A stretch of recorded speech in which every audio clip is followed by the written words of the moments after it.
'em up, lay it down just like Matt and Mari. Wrestling little RHAPUp's gonna make it sorry. Feeling like The Rock cause I'm driving in Ferraris. And we coming every weekend, it's feeling like a party. Moolah Ric Flair, showing out like Bianca, Belair, Best podcast, flush it in the air, Roman Reigns and we win it, don't care, No cap. Throw 'em up, lay it down just like Matt and Mari. Wrestling little RHAPUp's gonna make it sorry. Feeling like The Rock cause I'm driving in Ferraris. And we coming every weekend, it's feeling like a party.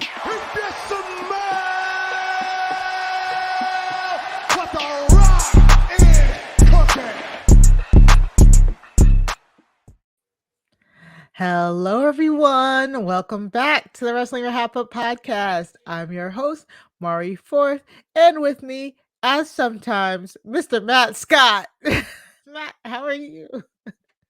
If you smell what the Wrestling RHAPUp is cooking, I'm great. I'm happy to be here. I'm refreshed. I feel like I've just been like at a sauna. Well, not literally because I wasn't on an island destination, but I do feel like I've been in a relaxation mode, just listening to you podcasting without me while I cried many tears. Just listening to you have so much fun. I've been good. I've been great, actually. Yes. How was your vacation? Yes, in Amsterdam. I was in Amsterdam with stroopwafels and canals and all the Amsterdam-y things. It was great. And it's funny because I was saying this to you before the podcast, but I feel like June was like my actual busy month for work, and then I was like, let me just live my best life, and that meant leaving you behind, of course, Mari. Clearly. Sorry I didn't bring you to Amsterdam, but you Clearly. fared pretty well, you and like all of the guests who I'm very jealous of and will never have back on again because they're trying to replace me. But I especially beef with Sarah Carradine. I don't like her because she's always trying to show up and take my spot. No. I need both of my partners to get along. Like I need that to happen. No, it was great, you know. I'm pretty sure you heard the struggles. The struggles were real. They sounded very real to me. Yeah, but other than that, it's fine. We had a good time, and don't ever leave again. It's okay. It's all right. Okay. I won't. But it's hilarious because I was thinking about the fact that like for how long, like maybe for like a solid year and a half of the podcast, like we were always just here every single week, except for when we were on breaks. But we were here every single week, and it's just like okay, Matt, like you're gonna take off, like I'm taking off, whatever. We could do that. We'll come back. Hopefully absence makes the hearts grow fonder, or whatever the saying is. And you've been busy, Mari. Like I've seen you out and about here with your Triple D and Tiffany situation going on the other night over on that Big Brother podcast, and Crime Scene, which continues to traumatize me left and right. So maybe I'll come back on again soon. We'll see. We'll see. But no, it's been great, and thanks for holding it down over here and keeping the lights on. Yeah. If the choice is no Wrestling RHAPUp or just one of us and some amazing guests, I think it's easy to say that us and the listeners would prefer, some amazing guests and the host. So it was great. So glad to have you back. Let's just get into it. I mean, we it's time to celebrate. It's a celebration because Trinity won the Knockout Women's Championship. Yay! At Slammiversary. I love her so much. I know. I was watching an interview she did maybe a month or so ago on Sherry Shepherd's show. Sherry Shepherd, I don't know. I'm assuming you saw it, but of course, like she's just there in her ring gear being asked all the questions. Sherry, who obviously didn't know a single thing about wrestling, did a phenomenal job. She followed her notes. She showed so much respect. Great job by Sherry Shepherd. Sherry girl, if you ever want to come on the Wrestling RHAPUp, you're welcome. Yeah, it was great, and I just love that we're getting more interviews from her. She's talking about how she is happy. She went from Mhm. not wanting to ever wrestle again a year ago to now Mhm. like being happy and in a company that she feels like she's valued, and getting to be a champion after she debuted 2 months ago. So, May. So now she's the knockout women's champion. I can't wait to see what she does with it. I'm so happy for her. I'm mostly just happy that she's happy. You know what I'm saying? She's the first Black woman to wait, no, she's okay. Wait, I think she might be the first Black woman. Is she the first Black woman to have the No, I think she's the first Black woman from WWE to hold. Yeah, something like that. first? But she But is the first I am woman struggling. to have Let me like see. a WWE champion, the WWE Mhm. championship, and then the actually I don't In the TNA. freaking know what Yep. I'm talking about Nope, because you're on the right track didn't there. Mickey have both?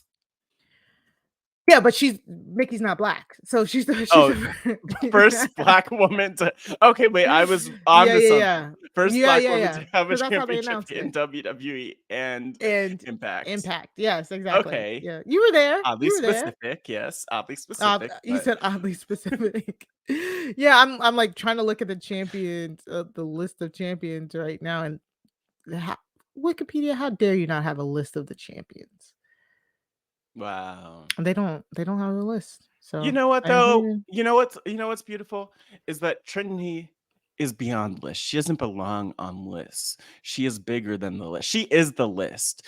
Because at the end of the day, who's glowing like she is? Who's vibing like she is? Who is Mhm. dancing and doing those little fist pumps like she is? And like Trinity is in her own level. So very happy for her. I annoyed by Impact because they didn't post like a full video of the match or of the Not actual win. So Mhm. maybe they need to get on that and like learn to actually post clips of the moments Okay. that people want to see to draw people in. Yes. But Yes, I found the list, and yes, that's the so list. Awesome Kong was the first, Yes.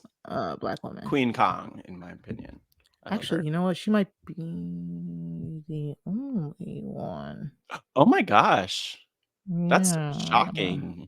Shocking. Gosh. Yeah. Wow. Okay. Okay. All Okay. right. Well, Okay. so Okay. Well, look at that. Look at the look at facts. Look that. at thank Look you to at that. wikipedia.com and if you want to support your I'm local sorry, I gotta scroll Wikipedia, through this because I gotta go to the only Wikimedia one Foundation. What the before hell are you Naomi. reading? Mari reads too Oh, much. technically me and Yim too. So Oh, yeah, okay. Okay. yeah, Well, yeah. So Naomi is the third Black woman. this is how much we prepare for this podcast. We prepare for like Oh, everything else okay. and then like And the Tasha Steele. specifics. So the fourth Black. I was gonna say no, she is the first Black woman. That's Yes, why I was okay. getting It doesn't confused. matter. None of this matters. What matters is that she is happy. Yeah, She how is dare you, one. Mari? This is great. Like all of that aside, it just shows you we don't know the history of Impact Knockouts champions. But this is great. I'm very happy for her. Fine. Yeah, yeah. Yeah. Same. Good for her. Happy go, Trinity. Yay, go. Mm-hmm. Woo! Glow. Keep glowing. Glow harder. Go harder. I don't know what to tell her. So a little sad news here. Sarah Schreiber, she returns uh after suffering a personal loss. So, our heartfelt condolences go out to Sarah Schreiber, who's getting over the passing of her father. I Mhm. don't know if I should say getting over the passing, but you know what I mean. Her father passed away, and she's back, and she did share a really like nice post talking about how Oh, like returning to work has really helped her, and she knows it's what her father would want, and that she's glad to be back on the road and yes. and doing her thing, and she's really good. She's a really good backstage interviewer, so I'm glad that she's healing. I know. I love that for her. And I'm like happy for her. Like definitely relate to her in terms of that loss. And I think that it's cool. Like it's cool that she's able to share what she's gone through and be like, back at it, and I'm sure that she's still going through a lot, but I'm very, very happy for her that she's able to like be able to do what she loves, right? Exactly. So I'm looking forward to having her back backstage. I forget who was she. Anyways, yeah, I know she had a few run-ins. Was it Chelsea Green or something? I can't remember. But anyways, it's gonna be fun. We can't wait to see what she does. Mm-hmm. On another note, AEW have updated their list of banned moves. Side note question. Yeah. Did they have a list of banned moves before? Probably not. That You know said what? updated. Okay. AEW has created their list of banned moves. Probably, right? Probably. Right. And then the kind of funny thing is like it's like banned moves / moves that need approval before you use them. So it's not What's even the like breakdown though? all right, so it is. I just love that it's not even a hard ban. It's just like you gotta tell us first. Unprotected shots to the head, which I feel like should that have Unprotected not chair already shots to the been? head. That's why you Unprotected know that they shots didn't to have the a head, it says. list. They didn't have a list. Yeah, they didn't have a list because that's clearly the first thing on every list when you make it. Next is shots to the back of the head. Oh, Yeah, buckle bombs, blind moves backwards into the turnbuckle. So yeah, we know that. well, I mean, okay. Well, what's that? What's a blind move backwards into the turnbuckle? So yeah, that mostly I just think of mostly buckle bombs, like when Seth gave the buckle bomb to Sting and it ended up like re-injuring his neck. Yeah. I can't think of any other ones. Like Yeah. does a like well, obviously an Irish whip doesn't count even though you land backwards because you're like facing toward it and then you hit.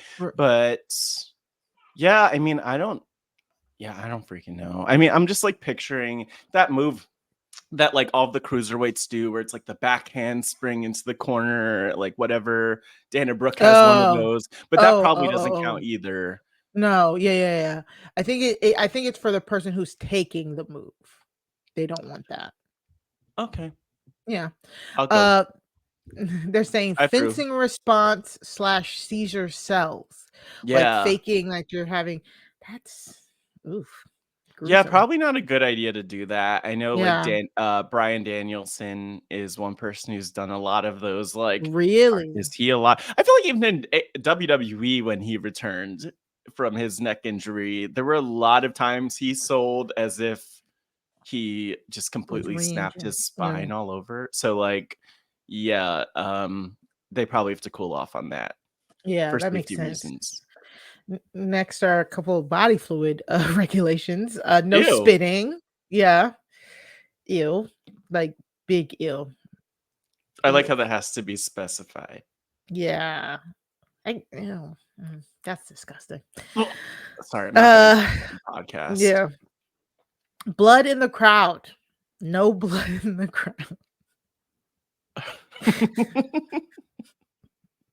No bleeding while in the crowd, and no throwing bloody gear, tape, or other objects. Okay, well, that's where I have problems. Yeah, throwing bloody objects at people is not cool.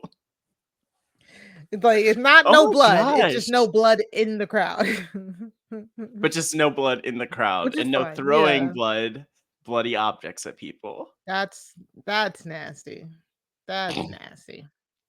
I would be so mad if I was in a crowd and I got like hit with a bloody glove like in my face. Would you really? I would want every shot. Like give me. Yeah, but you know what? Don't yuck someone else's yum, Mari. No, not for me. But there's some people who would be like, "Oh my gosh, I'm never washing my bloody face again." And that's not sanitary, people. Who knew that who thought that was. See, the funny thing about this is I need someone to make a video where they're just showing us all the times in AEW because you're like, oh, that's why the rule exists. Like, I get it. Like a But montage. That would be yeah. funny. Oh my gosh. I feel like one of them that I remember from the list is something like no brawling into the crowd without approval. I don't know if that's next on the list, but it says no physical contact with the crowd. Wrestlers holding opponent and allowing a fan to chop them or something like throwing that. drinks on them, like MJF threw tequila in that child's eyes. Yep. Oh jeez. I see, like, I don't know why we decided to talk about this. I just figured it was interesting to go through. What It else is is on this funny. freaking list, Mari? This is gross. 2 more. So no weapons and projectiles into the crowd. Okay, so what's his name? Arn Anderson can't bring his gun His anymore. Like what? His Glock. Sir. Yeah. And finally taking drinks or food from guests in the crowd. Which These people should be again, ashamed. yeah, you shouldn't do that. I mean, if you do, okay, I don't have a problem though with taking food, like as long as you don't throw it at them, because like you could But you replace don't know it. what Like, they did to that food though. yeah, but like if someone's eating those little pretzel nuggets or like a hot dog, it's probably a perfectly fine hot dog if you just want a bite to get your calories up as you keep wrestling and fighting. So I'm just saying it just needs to be replaced. Like grab that cotton candy, grab whatever you want. But see, most of these rules I agree with, but sometimes you just need a bite to eat to keep going in the fight. I You've don't never know been in about the all middle that. of a fight, Mari, and you're like, No. I just need like a chicken tender. Stadium chicken tender, $13.99 for one of them. So here's the list of moves that are no longer allowed under any circumstances that are prohibited for your safety, safety of the staff, crew, safety of our fans, compliance with the laws, venue requirements. So that's what they said. So that's interesting. It's good to know that they're like at least trying to make it a little safer. There's only a few move-based rules in there. Most of it is crowd and audience participation. So yeah, and you know what? It sounds like they're at least, in all seriousness, like preempting a lot of issues that could be more extreme. Like if there's a cell that is actually someone having a seizure or serious medical response, it's good that they'll know to take that seriously. So, you know what? I'm happy that they're putting this out there, even though it might seem oddly specific and extreme. I think it's good risk management, at least. I do wonder how it came up. Like if it was like the network, like, hey, are there things that these people can't do because we're a little concerned about the way that Chris Jericho like wiped his blood on that fan in 40-year-old like fan in in like row front row. row 19, like, you know, just wanted to check up on that. Thank you. Bye. Oh man. Good. All right. Well, anything else? Any other news? No. Okay, That's good. it for the news. Remember, if you haven't already, go subscribe to a very wonderful feed that has not only us, but all of the amazing reality TV content from the Rob Has a Podcast network. You can do that by going to robhasawebsite.com/RHAPUps feed. That's RHAPUPS feed in order to subscribe to all of our wonderful reality TV content. If you haven't already, please definitely go and subscribe to our feed by going to robhasawebsite.com/wrestling feed if you have not already. Okay, so let's get into the highlights of the week. Each week we bring you the highlights of the week in wrestling. WWE mostly this week. Of course, we have this week, not the last 2 weeks, but this week we have a handy dandy playlist. It's in the comments. It's in the show notes. We do. Matt is back, so the playlist is back. So sad. So go this enjoy is a mess it. of an episode already. I feel like that this is one of the episodes that we'll look back on and we'll forget about. If only they knew how we started this episode out, Mari. I know. It's great. It's that delirium of being reunited and it just being us. Reunited, and it feels so good. And it feels so Don't get us demonetized. It's fine. It's worth it. Yeah. All right. So we have to talk. I mean, like I said last week, it's so hard. Like, I want to be like, man, is anybody getting tired of us talk about Judgment Day and then want to be like, well, maybe we can skip Judgment Day this week? No, we can't skip Judgment Day this week because WWE will not let us, which is great. I love Judgment Day. I love talking about them, but I just wonder again, if there are any Judgment Day stands out there and you don't mind us talking about Judgment Day, let me know, because I like normally we do a pretty good job of like trying to vary up the storylines from week to week depending on what's going on. But I mean, Judgment Day continue to have a stranglehold on WWE.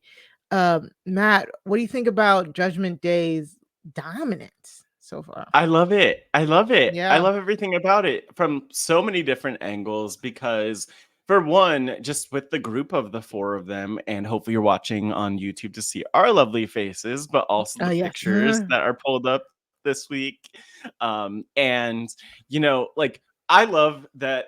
First of all, Judgment Day is just this group of like really diverse, compelling characters. Like, you have the comedy character in Dom, the vicious heel, of course, in Dom, who you want to constantly boo. You have Finn, who you could take seriously. Damian Priest, though, who's on the come up with the Money in the Bank, and you're like, is he or isn't he? What's the deal with that? And then Rhea, who is just like this dominatrix, beauty / beast, like bringing it all to the table. And that's just like them in themselves. But I love, and we'll get into all of it, I love like all the intersecting stories and characters to the point where I think this week alone we saw like Sammy and KO. We saw Liv and Raquel. We saw Wesley, Butch, Shawn freaking Michaels, Seth freaking Rollins. Like all of them intersect with this. And that's just like some of what I love with this, but like they're legit. They're the best. Yeah. They have the championships. They don't always win. Like they could eat a loss here and there. They're like the swerves. This has all been like going through my mind the last few weeks because I feel like they've been on the top, but they've really like ascended even further in the last couple weeks alone since I was on vacation. They truly literally Money in the Bank happened since I was last on the podcast, right? Yeah. That's a long time ago. And I just think about remembering like a year ago where the faction was, and I was talking about like, man, this faction had there's so much potential here. And you know, Rhea had her like slight injury and it was just Finn and Damian Priest plugging away. And it was like I was scared that they were gonna like, you know, pull the plug because we were confused because like we had, you know, when Edge was there and then Edge and Damian Priest and Rhea were like, yeah, and then Edge gets booted all of a sudden for Finn and we're like, what's happening? You know, it was like a roller coaster ride. And I guess it just goes to show like when you stick with something and you like put in the effort with it, it really started to pay off, you know. And once Rhea came back and we had Finn, Damian and Rhea, and then you go into the Dom storyline to that, you know, projects them and carries them to WrestleMania. And even at WrestleMania, when I was like, why are they losing, to now them being as dominant a force as they are, it's all worth it. You know what I'm saying? I'm like, oh, finally. Like, but the problem is we don't necessarily trust WWE with their booking and their long-term booking. You know what I'm saying? So yeah, I'm just happy that it got to this spot. You know what I'm saying? We don't trust them, but we don't trust them with their long-term booking for good reason, because a certain sex offender is still on speed dial. So, I mean, you know, things happen. But also, one of the great things about WWE in the last, probably in the last several months at different points, but definitely even just in July alone, has been them making these decisions that we would want them to make. Like the Damian Priest win leads to some interesting stories for the Judgment Day and a lot of questions of, like, will they break up? Will they stay together? Is the end near? Is the end nigh? Like, who's like, well, we don't know. So, and then Iyo Sky, you know, Chelsea Green and Sonya Deville will talk about. Shayna turning on Ronda. Like, there's just so much that's been really solid, especially this last month, because I do feel like Mr. Kennedy McMahon has been probably on vacation or something this last few weeks, where he's hopefully on an island that he won't come back from. But well, I guess we'll find out.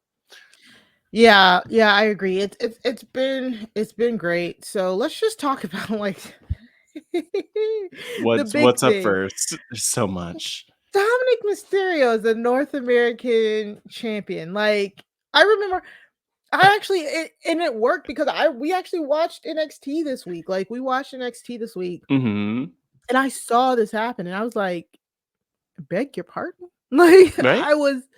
I was shocked that he won. I mean, Wesley has had that belt for a very long time. It feels like I can't even remember how. It feels like he's had it for a while, but he's been doing great. And the shock, the crowd, it was perfect. Honestly, it truly was. And it's like they're giving him a belt that still kind of does two things, right? It kind of not only does it piss people off because he now has a championship,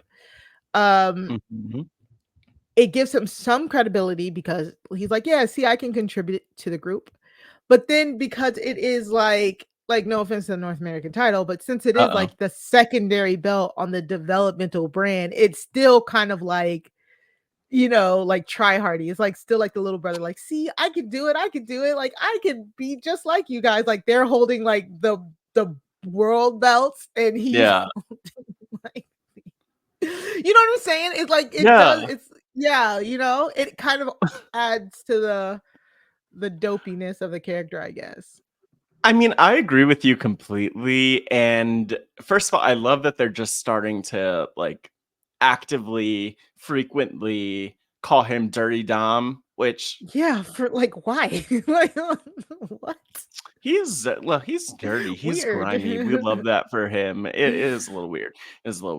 But I will also say, to correct you, Dom did not win that championship. Rhea won that championship for him. Like, she smacked Wesley in the head with her world championship, which I believe, I would like to think that the world championships are just like a little bit heavier. The metal on them's a little bit stronger. It hits a little bit harder. Because Wesley was out and Dom got the win because of Rhea. So, I love that Rhea is just like her power here is on display. And I love this spot for her, by the way. I love everything that she's doing, and that she is, she's in my mind, she should be on like all the billboards, on all the ads, on everything, because she is like touching everything that's worth something in WWE, or at least most of it. Yeah, she's touching it and turning it into gold, to be honest. Yeah. This was great. It was so unexpected. It's like the perfect swerve. Like, he can always drop it back at some point. You know what I'm saying? It's it's not that big of a deal. Or he can hold it and go to NXT and defend it, or defend it on SmackDown like he did. He yesterday he defended it against Butch on SmackDown, and it was a cute match. They did a good job. Like, I love how Butch, formerly known as Pete Dunne, was doing the I love when he does the joint manipulation torture thing. It looks so, I'm like, I love it because it makes me cringe, and Dom was doing a good job of just looking so pitiful while he was getting his fingers like bent back and stuff like that. And the inclusion of like Pretty Deadly kind of being comedic on the side, and kind of giving Butch an out for losing. It was great. Shawn Michaels just being there. It wasn't random. I want to say, oh, Shawn Michaels was randomly there, but it's not that he was randomly there. They were in Orlando, Florida. They were in the Amway Center in Orlando, Florida. NXT, its home is in Florida, and so it made sense. Like, Wesley was ringside, I forget who he was sitting next to ringside, but like a lot of the NXT talent was there. Tony D'Angelo was backstage. So it makes sense. It all of that made sense. And for Dom to have a North American title defense there made sense. And I really liked it. And we do have a question for the wonderful Edmo from the Job Has Squadcast Facebook group, the unofficial official Facebook group of the Wrestling RHAPUp podcast. He says, exclusive. Exclusive. How do we expect this Dirty Dom North American title run to go? And honestly, Edmo, that's a great question. Do I have an answer? I'm not sure, but I know it's going to be fun. You know what I'm saying? Like, I know it's going to be fun. I don't know how long he's going to keep it though. You know what I'm saying? Like, yeah, like there's a lot we don't know. Yeah. There's a lot we don't know. But one thing I do feel like I know is that, well, not a lot. No, I was just going to say, one thing I feel like I know is that if Triple H has anything to say about it, I do feel like Dom will eventually drop the North American Championship back to someone on NXT, because that's an opportunity to give someone on NXT the rub. Now, I guess the big question is, like, how long are they going to be okay not having the North American Championship just constantly on NXT? Will Dom be on NXT with the North American Championship doing his thing? I don't know. We don't know much, but I just feel like somebody, whether it's Wes Lee or somebody else who they want to get over even more, is going to take that back from Dom at some point. Hopefully not too soon. Hopefully we at least get a few weeks of Dom with this championship. Yeah, I agree. For me, the biggest thing is Judgment Day have been on NXT for like the past 2 weeks or so, kind of shaking it up with Mello and Trick and stuff like that. And I love it, but I do worry about like the travel stress on all of them. They are literally, at every Raw and then having to scoot down to Florida the next day and then scoot to SmackDown. Like that House has to be shows probably also. exactly. That has to be so hard for them. So you know what though? I do think if I had to give a prediction that's based on nothing, I would say that I love the visual. Like, I love that Rhea has her championship, Dom has a championship, Priest has something with the Money in the Bank briefcase. I mean, Finn could be the world champion, get Seth's championship at SummerSlam, and then you have them like draped in gold and a briefcase, basically. And so you at least get that visual. At some point, that's going to start to fall apart, but I wouldn't be surprised if they want to have that visual, because I do think about who are they? Oh my God, Undisputed Era, Adam Cole, like NXT, all of them draped in gold. That was like their prophecy, quote unquote. And they made that happen. And again, like that was Triple H's NXT. So I think he has a thing for the dominant factions with all the championships. I mean, look at freaking Bloodline. I mean, Evolution. Yeah. So, I mean, but I think at some point it's going to start to fall apart. It's just a question of when. But I'm happy. I'm happy this week. Take it week by week. Yeah, I agree. Yeah. Let's take it week by week. One thing that I would love to see, I don't know if they'll do it. I would love for him to kind of have like North American title open. Here goes Mari suggesting an open challenge again. A North American title open challenge, like on either Raw or SmackDown. That way, and then have NXT people come to him.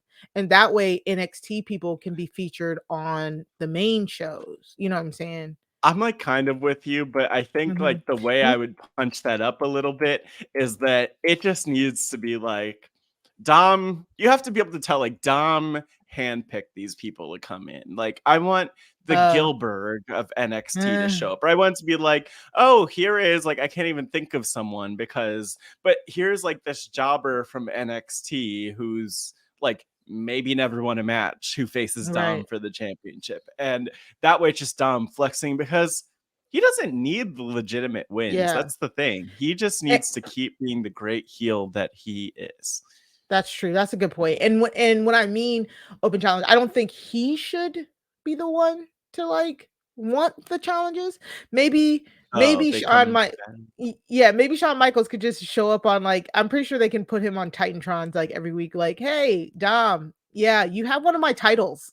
So I'm gonna need you to defend it, and Shawn Michaels just constantly forcing him to defend it every week against different people in different places.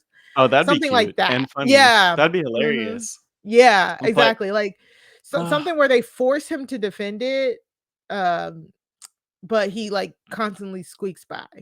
you know what? That's really smart from a lot of perspectives. Like Mari, Mari patting herself on the back, hopefully. Just because, like, Dom in himself is an attraction. Judgment Day in itself is an attraction. So the fact that you could create these moments where it's just giving other people exposure and Mhm. maybe it's not going to parlay them into a main roster run fully, but I do love the idea of, like, here's this upstart from NXT, Charlie Dempsey, like Yeah. facing Dom, and here's who he is, like I could picture the Corey Graves of the world, the Michael Coles of the world, like really selling each of these people who comes in so that at least there's a little bit familiarity with them whenever they come up to the main roster, or maybe there's some curiosity for people to like watch NXT because they loved the match that Dom had or the character that Dom was up against. So Mhm. I love it. I mean, will they do it? Let's hope. I mean, there's a chance. There's a good chance, I guess, right? Why Yeah, not? It's you a good never know. idea. And Triple It H likes good ideas. they could mold our thoughts together where like for Hmm. 2 weeks Dom is only facing like local competitors and then Hmm. Sean Ooh. comes on and then forces him to like actually do like here's some actual competition Dom, something like that. But Mari, anyway, email that. I'm Email that excited. to Paul at Yeah. WWE.com. Paul Levesque And at just be like WWE. you're welcome. Like Yeah. Here's a clip. Listen to the podcast. Thank you very much. Skip ahead to 36 minutes in. yeah. Yes. Ooh. So, like you already said, it is official. We will be getting Seth Rollins versus Finn Balor at SummerSlam. And I just want to say this Seth Rollins What? interview that started out with Seth Rollins versus Byron Saxton.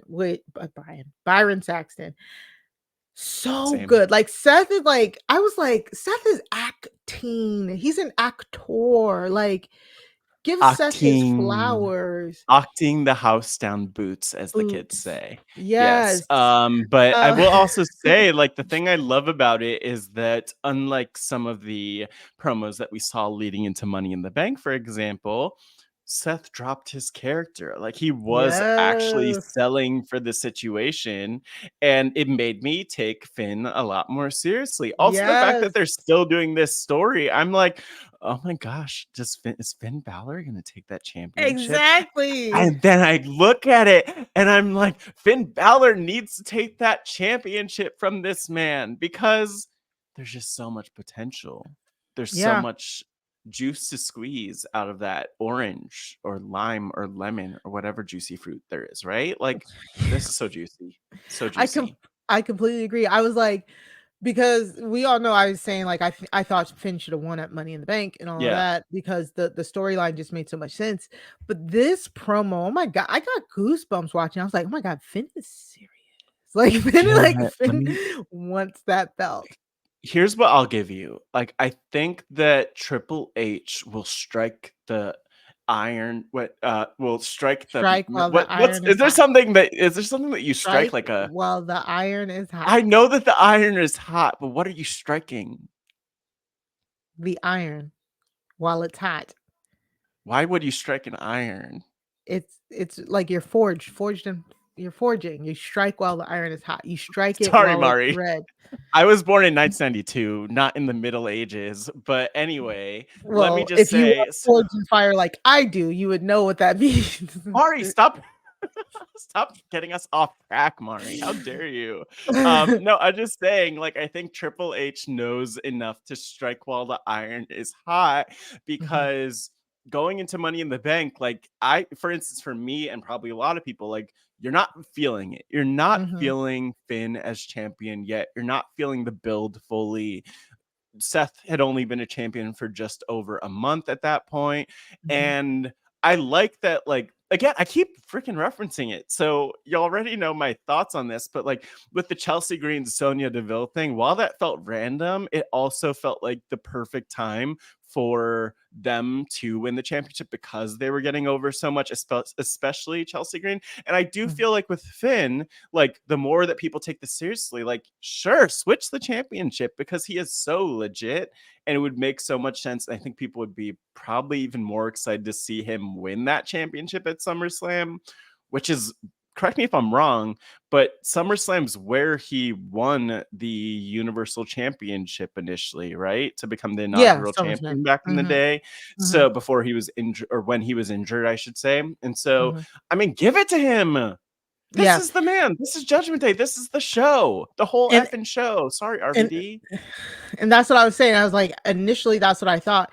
But after seeing that they are continuing the storyline and they've been upping it and Finn is like still Yes. relentless, and the fact that they got over the Judgment Day snafu so quickly, Mhm. now it just makes sense. And even now, it's Yeah. also like at this point, I was kind of like, oh my God, but I like Seth as champion now. So now if Finn does take it off of him, I'm gonna be mad at Finn, which is what I'm supposed to be feeling. You know what I'm saying? Like Mm. I in that whole promo, I was like, damn, they need to put this belt on Finn, while also being like, damn, I don't want Seth Rollins to lose his belt, which is exactly what you want. Yeah. You know what I'm saying? And Yeah. it was really good, and I wanted Finn. I was like, Finn, I want you to destroy him because you're right. Like this storyline, it's so good, it's so passionate. He said, I want to alter your career forever. Like, Ooh. dog, I I Savage. I felt like Finn was like legit talking. He's like, you made me go back down to NXT. Like I'm mad. Like you know what I'm saying? So I love this promo. I truly, truly hope Finn wins because Seth can survive this. He can probably take a little vacay if he wants to, and he can come back swinging. You know, has he won the Rumble before, right? I feel like he has had to. Hmm. I can't remember. I'm sure Seth Rollins has won the Rumble. I'm He's pretty done sure. so much. It's I kind of like if you know. would have asked me at one point, Was it this I mean, year? like I if don't you know. asked me Becky Lynch won Money in the Bank, I would have been like, probably. But then I'm like, oh, That's wait, she true. did. So, because they've just done so much, right? I mean, actually, Yeah, that's an exactly. interesting similarity. He's But, had to. for me, Yeah. what I would put out there, I don't think that Seth needs to take off, that he should take off. Like, I think he's great to have around. For me, the question becomes, how does he figure into wherever the Judgment Day storyline goes? Because, Mhm. like, I mean, unless you break this man's soul, like, he's gonna show up again because I think that adds to his heat. Like Seth Rollins is not just gonna go away for several months unless there's something that they do to destroy him. But then I Mhm. really think about the fact that at some point it does really seem like, I hope no time soon, but it does seem like that we're gonna get the breakup and the chasm in Judgment, the chasm in Judgment, one Yeah. of those words Yeah. between Finn and Damian Priest. And Yeah. so I guess to me, I just feel like the face side of that could use a Seth Rollins in there as like the partner. So maybe it's like Seth and Priest against Damian, or against, wait, sorry. Yeah, Seth and Priest versus Finn and the rest of the Judgment Day, maybe at some point. I don't freaking know what's gonna I think happen. so. So yeah, Seth did win the Rumble. He won it the year that him and Becky had their belts together.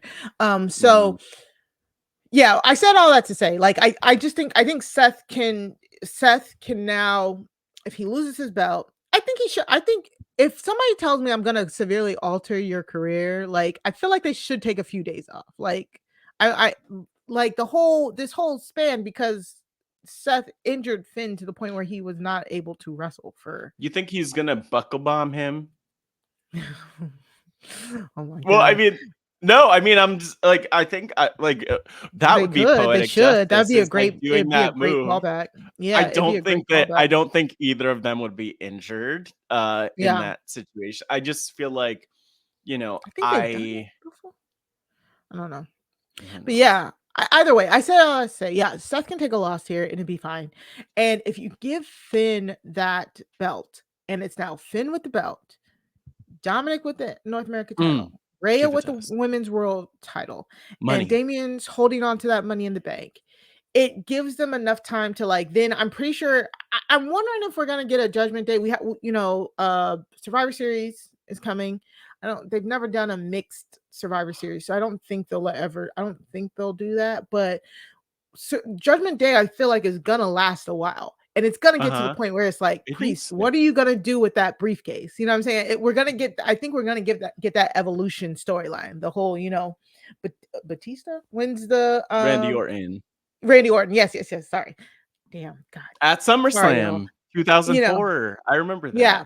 The up or down, right? So it's like, are you gonna try and coax Priest to cash in on Roman or Jay or whoever, or are we gonna build this tension? So Yeah. I think that would be great. And I think you're onto something with maybe Survivor Series, and it would be beautiful if they are able to extend it out to Survivor Series. I also feel like, depending on how much mileage they're getting out of the story, like, they're not going to stretch it. Triple H is not going to stretch a story for no reason, or if it's not working, then they could pull the plug on it sooner at any pay-per-view, really, leading up to that point. But I mean, there's so many ways you could go about it, where you could have Damian Priest, let's say Finn wins the championship, right?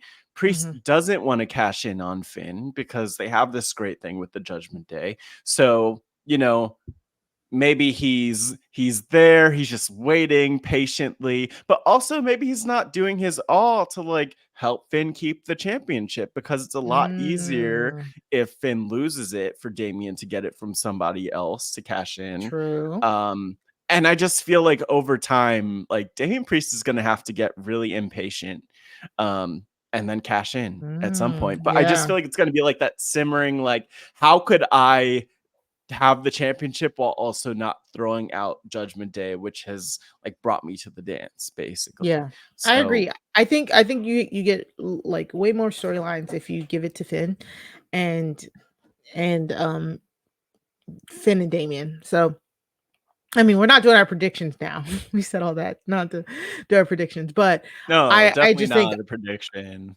I am just so into the Seth and Finn stuff. They've done a great job of just making me believe this, and I love it. And I love them. Oh, I can't wait. Oh, I can't wait. All right. We gotta talk about like what Rhea's been doing too.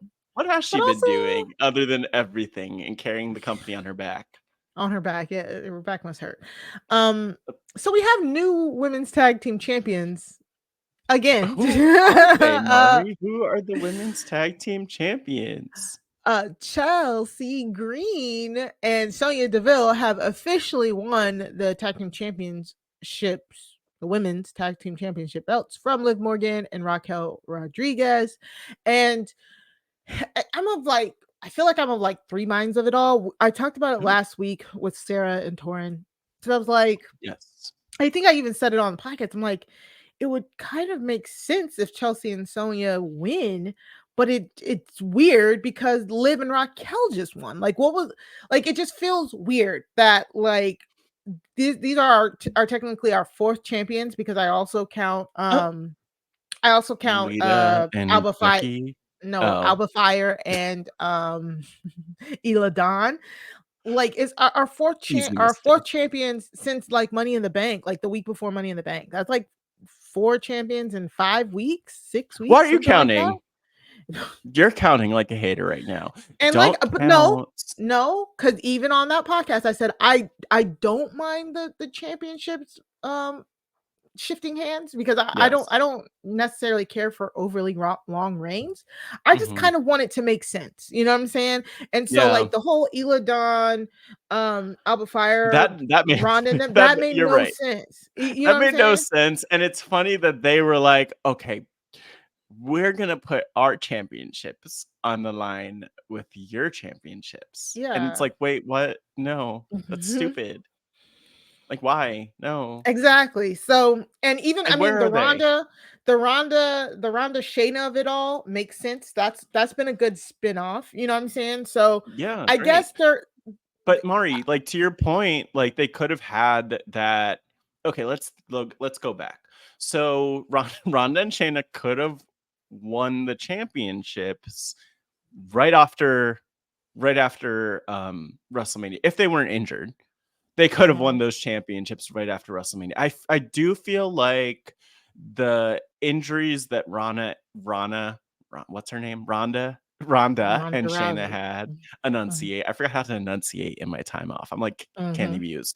But anyway, so but yes, no, I just feel like the injuries threw things off because unless correct me if I'm wrong, but we probably would have seen so Lita and Becky had the championships coming out of WrestleMania. There was the whole angle. Lita was attacked backstage. It was Trish and Becky. They lost the championships to Raquel and Liv, which felt Mhm. kind of weird because they were faces. So, I mean, that could have been Ronda and Shayna, who would have had the championships until Money in the Bank and this big turn on each other, which I Mhm. don't know. Would that be better, Mari? I I don't think it would be know. better. I mean, Just all for of the that consistency. aside, yeah, consistency. All of that aside, like I said, a few minds of it. I the whole changing the hands so quickly seems very fast and seems like they don't have a plan. However, I do like how each title change had led to a different women's storyline. You know what I'm saying? Like you said, the Becky and Lita of it all leads to this storyline that we've had of Becky and Trish since then. Been a Okay, great but where's storyline. and just as a side note, where the hell is Lita? What happened to her? Is she still in the She got hospital with hurt. her She's head I think she's injury or coming back. whatever? I think she's coming back at SummerSlam. I think she's gonna Yeah, come I do back at too, SummerSlam. actually, Yeah. because she kind of Um, disappeared. yeah. But whatever. And then so I like how that flowed. I liked how, Liv and Raquel had to give it up because of Liv's injury. It was a way to get the belts off of them and onto Ronda and Shayna um in order for their storyline to spin off, which is great. I'm loving the Shayna Mhm. and Ronda of it all. I think Mhm. the only people who really got squished underfoot for all of this is Alba Fire and Eladon, because I feel like if I don't constantly say their names, people forget that they were even in on this. So I do feel bad Sure. for them. They have not been on TV since. It's been 5 weeks, Yeah, 4 weeks, and they have not been on yeah, TV but you since. know what? You know what? Like, they shouldn't I just don't understand why they were called up when they were. That's Exactly. kind of the question, It doesn't but make sense. So, yeah. but now we're here. We're back with Liv and Raquel having the titles after taking it off of Shonda. Just call We her can't Shonda. say her name. Shayna, I know Shayna and Ronda. And then they get the titles taken off of them. But again, it's looking like it's leading to Rhea versus Liv, maybe? Rhea Okay, this versus is the part I love yeah. because I was looking at those clips the last few weeks or maybe Mhm. it was last week or the week before like Yeah, both of oh, them. they're leading to Raquel and Rhea, which Me I'm sure too. we'll get Raquel and Rhea at some point. At some But point, what's yeah. so cool is that I feel like by the end of Raw that I was kind of blindsided because I just assumed that we'd get Rhea and Raquel without incident. And then Mhm. Liv comes out of nowhere and freaking clotheslines the hell out of Rhea, being Yes. the and shout out to Liv for always knowing how to make the most of a moment and just like throw Tell her me about body it. out there. I don't know why she does it or how she does it, but like it looks like that's going to be the next match that we get for Yeah, Rhea. which now that I've seen it all, I was like, "Dang, this all makes so much sense," because Hmm. in every time that Rhea has, confronted Liv and Raquel, Rhea's nose to nose with Raquel, you know what I'm saying? Yeah. And just acting like Liv isn't there, and when she attacks them, Rhea attacks Liv and Raquel before their match, and she just Liv tries to talk and she just headbutts Liv, and her and Raquel start throwing hands, and then Rhea takes out Raquel's knee. Raquel like, oh, I want to still fight, that whole baby face of it all. I like that they gave them the process, like, we are, Raquel's not injured, but she definitely tweaked her, like, she's not injured to the point where the medical staff will keep her out, but her knee is definitely tweaked, and she's like, no, we don't want this to happen again. We need to keep our championships. We'll go out and we'll face Sonya Deville and Chelsea Green, and we'll keep our championships, which also kind of feels like they were saying that they feel like they could beat Chelsea and Sonya, even not, not even at 100%. Sure. And so they go out in that match, and Sonya and Chelsea rightfully get the win without much interference from Rhea, because no, without any interference with Rhea. Sorry, Rhea wasn't even out there. Yeah. So in an amazing match, by the way, and I liked it because I felt like it protects Raquel and Liv. I feel like it shows, like, put some respect on Chelsea and Sonya's names. I think the new Titantron for them, where it's more cohesive with Sonya and Chelsea, should have given us a clue. Plus, their in-ring styles that unpretty her into that knee strike is deadly. So good. They've clearly been working on tagging together, and I'm actually very, very excited to see what they do with the belts. And so all of this feeling so random aside, I think that when you take a macro view of what's been going on with the women's tag championship belts, it's been great for giving us extra women's title feuds, and that's literally all we asked for. I mean, extra women's story feuds, and that's what we've been asking for. I mean, and for the most part, like, it has been, sure, there have been championships moving around here and there, but it has been motivated. Like, it hasn't been random. There's been a story with it. There have been stories within there that they've been working toward. I mean, think about it, even going back to Damage Control at WrestleMania and around that time, and unfortunately, obviously, Dakota was injured, or is injured now, so hopefully she's, healing up nicely.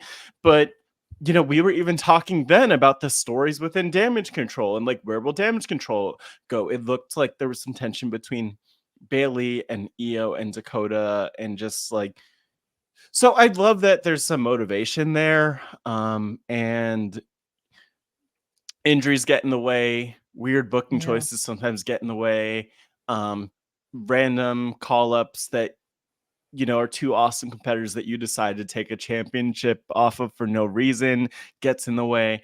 But I love where it's going. This is the thing I love, though. It's like, you pointed to all the different stories that kind of like spring out of even just like these individual segments with the women. And so, a couple weeks ago, or even last week, I remember you talking about the women's division on SmackDown versus the women's division on Raw. And, SmackDown's so solid, but I actually really love what they're doing with the Raw women's division, where it does feel like they need to be really intentional about building up some of the women and giving them opportunities. But like, look at Chelsea Green and Sonya, like, look at Rhea and Liv and Raquel. And, there are other people too, I'm not even naming, who I'm sure like looped into the mix, but we're getting people being built up rather than just like relying on the massive stars. And then forget about the fact that like Becky and Trish and Zoe Stark are still going, which I appreciate. I like that that's a feud. Some people I know are not huge fans of that for whatever reason, but I don't know them. Online people. Yeah, online people as always. But you know what? It's good stuff. And also just like, I'm happy to not see Liv. I'm happy to see Liv in the spot tackling Rhea, as opposed to Raquel. Who knows? Maybe we'll get a triple threat, but I'm not excited to watch Raquel chase shit, honestly. Me neither. Yeah, and Liv did great in that match because it ended up being Liv like 2-on-1 because Sonya was very smart in targeting Raquel's knee, which was not at 100%, and Raquel was just basically useless through that match, and Liv took all the damage, which she's great at selling, and she put up a fight, but she was eventually knocked off, and it was good. It was such a good match. And then later on, when the Judgment Day are facing KO and Sammy for the tag team championships, Liv comes out of nowhere and takes Rhea out, and it's great. And it also like kind of harkens back to their feud, once they lost the belts to each other. And what was that? Was that a year ago? That wasn't even this year.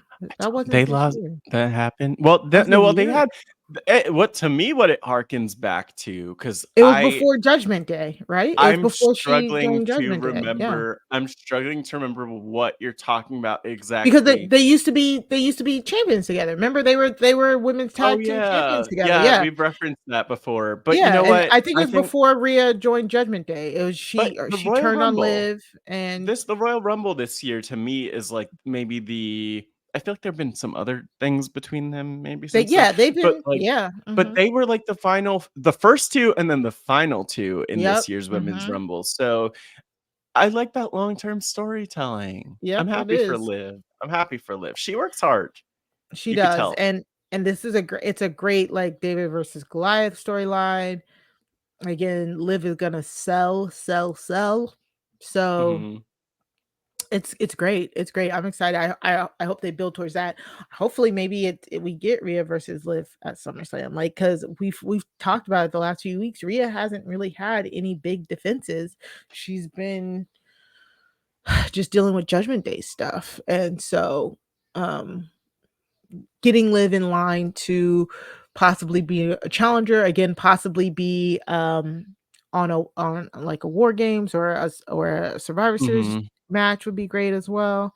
They were asking, they asked Rhea who she would want on her War Games team, and she said Lyra Valkyria, who is on NXT, who we also got a clip on NXT of her talking to.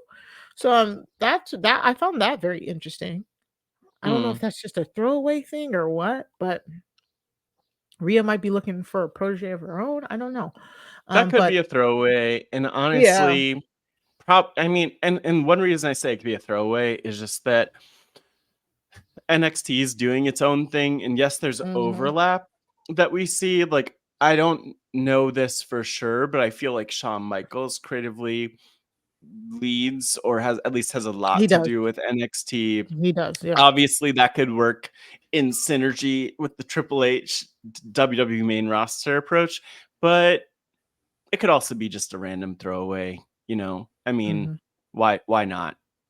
See how people react. Maybe people get excited. Maybe one day they'll get there with the story. Maybe Lyra will be called up to the main roster one day, and that'll be a thing. But Yeah. Rhea's cool. Rhea's just chill on her own, and actually, she's better on her own with, having to carry Dom's baggage, but still. And finally, the last little segment from Raw that we'll talk about. So Cody Rhodes has no friends, so he continues to not have He friends has even okay. over here Well, on WWE. cool off. Like, what the hell, Mari? He has friends. Okay, I don't know if he has They friends, were but he definitely in has family. Atlanta, Georgia, He has in his family. hometown. His wife didn't show up for him. His kid didn't show up for him. Oop. His mom showed up for him. Right. And And they Brock didn't even Lesnar help comes him. out. This is the Rhodes freaking family. Why the hell? Hold on, Mari. I'm a little fired up. What Brock Lesnar? Yes, he's a big meaty man with a lot of meat and a lot of he definitely did a lot of pre-workout before going out and attacking Cody. I get it, but there are like 10 of you, and Brock Lesnar can't beat up the whole family. Do you think Brock would beat up Cody's mom? She could I would probably hope do not. like a little bit of the Dusty Rhodes I'm thing just of it all. saying, like, he has no friends because Brock came up and whooped up on him in front of his hometown and nobody came out to help. Like, And the nobody Nightmare even came family out are to like, nah. they didn't even get in the ring and check on him Nope. after. Like, to me, that was a big, weird mistake where, at the very least, because I could picture it with his family where he's like, stay over here, stay here. Like, it's going to be okay. Don't get Mhm. involved. But, like, Brock leaves and your boy is just laying there in Just the ring. literally. Like, send out a few of the young Nobody ones cares to for like jump him. over a few of the young or tall ones, whoever could get over the barricade easily. No offense, mom, but like, just send them into the ring to check on him as if it's just like a shoot, because we've literally seen this already. Like, the only distinction was that they were in In Atlanta. his, Like, lean yeah. into that. His family is freaking there. And his mom was not selling. Like, what the hell, mom? Sell, It cry, was give us cry. a shock face. But you're just staring blankly. It was so funny. It Somebody on Twitter was like, Cody Rhodes don't have hitters in Atlanta.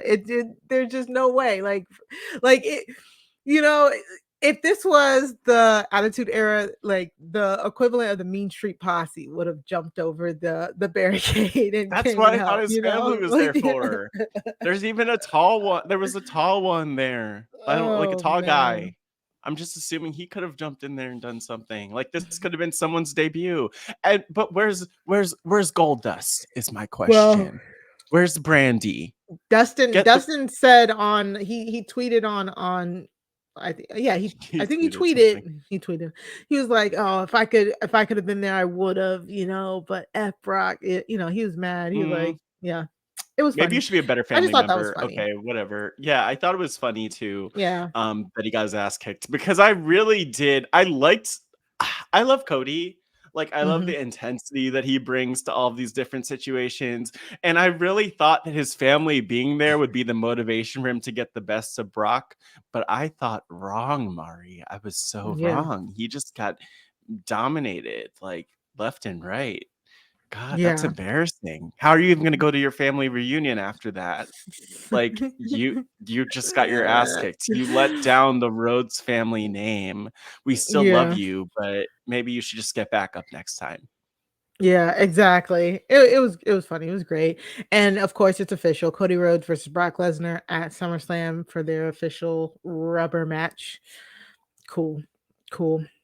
Cody, Like, that's all. yeah. Like, I'm I just mean, he's like, gonna win, sure. and then we can move on. He should. We can move on. Exactly. Like, What's let's Brock go. Lesnar gonna do? Go be in the woods. Chopping wood, chopping Yeah. trees. Chopping trees. Probably All burning right. things and shooting targets or whatever whatever he does. And we got a few more SummerSlam announcements. So Oh. let's start with the women's. This is just the women's. Oh God, I keep forgetting the women's undisputed championship. Even though they don't use undisputed, but it says undisputed on the belt, I think. But anyway, Really? this, I huh? don't know. I don't know It what you're does. I mean, Remember, we brought it up. Mari, We brought the oh, no, picture you're up. right. I know you're Yeah, right, but I just don't know the name of the different I don't know which the championships different is which championships. still. I'm still Exactly. confused. Well, it's just the women's world championship, I think, and the women's championship. But I'm pretty sure Um, the belt itself says I undisputed. think we I need wish to they kind work of on made the it the names. Yeah, I wish they made it the women's universal championship. That'd be cool for the women to have their own universal championship as well. Yeah, that would be at least more distinct. Mhm. Universal But Championship, World Championship. yeah, because Roman's belt is the WWE Don't even undisputed I don't know what it universal is. heavyweight champion. I mean, you know which one is which. It's good that they're Uh, keeping the championships on the same people, because it's like, oh yeah, Asuka's championship, like Rhea's yeah, championship, yeah, Roman's championship. Like, that's as far as I'm gonna get in a trivia. But like, yeah. put me on Wrestling Jeopardy. I will Couldn't not. tell you. I couldn't I tell lo- you. I love it though. I do love the new championships. They're amazing. I do like them. And I I still love don't that know why Asuka. What? why What? Paul Wait, what are you Heyman about to is say? why Paul Heyman is still carrying around the other two belts. Like, that has to be heavy, Paul. Wouldn't The you whole though? point. I get, but it's the whole point was giving you the one belt to represent the both of them. They're like, I don't know. Anyways, Whatever. I mean, yeah, Paul Heyman, it makes sense. Paul Heyman's gonna keep as much as he can. he's He's gonna gonna be carry on whatever extra. he can. Like if he had a Yeah. napkin that was signed by Roman Reigns, he's such a fanboy that he'd also probably carry that in his pocket everywhere. Like that's such a Paul Heyman move to carry championships that he doesn't need to carry. Yeah, and I think, and like I said, I don't know much about mixed martial arts or UFC or anything like that, but I feel like they do that too. Even if they have like multiple belts that mean for one belt, they'll hold all of the belts as well. So, but anyways, yes, it's official. We're getting Asuka versus Bianca versus Charlotte at SummerSlam, which I love this triple threat.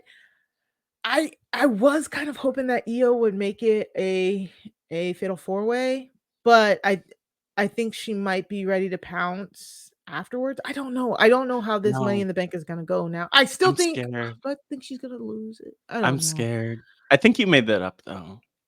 You think I made that up? Mm-hmm. I did not make that I up. was really thinking about it, and Mhm, you've convinced me that she's not going to win that championship, which mhm.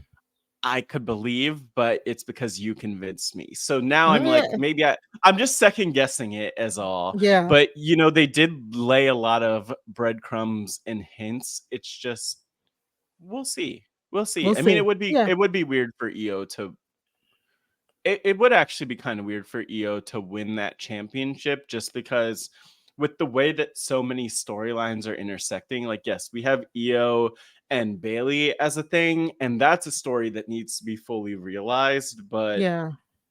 it would just feel like kind of rushed for me if that ended up being around the championship. All of a sudden, like Iyo cashes in, Mhm. gets the championship, Bayley's in there. I do feel like Bayley's probably going to somehow screw Iyo or get in the way or cost it her, and then we'll see cracks. But I don't know. I'm Yeah. excited for the match, the Asuka, the Bianca, the Charlotte.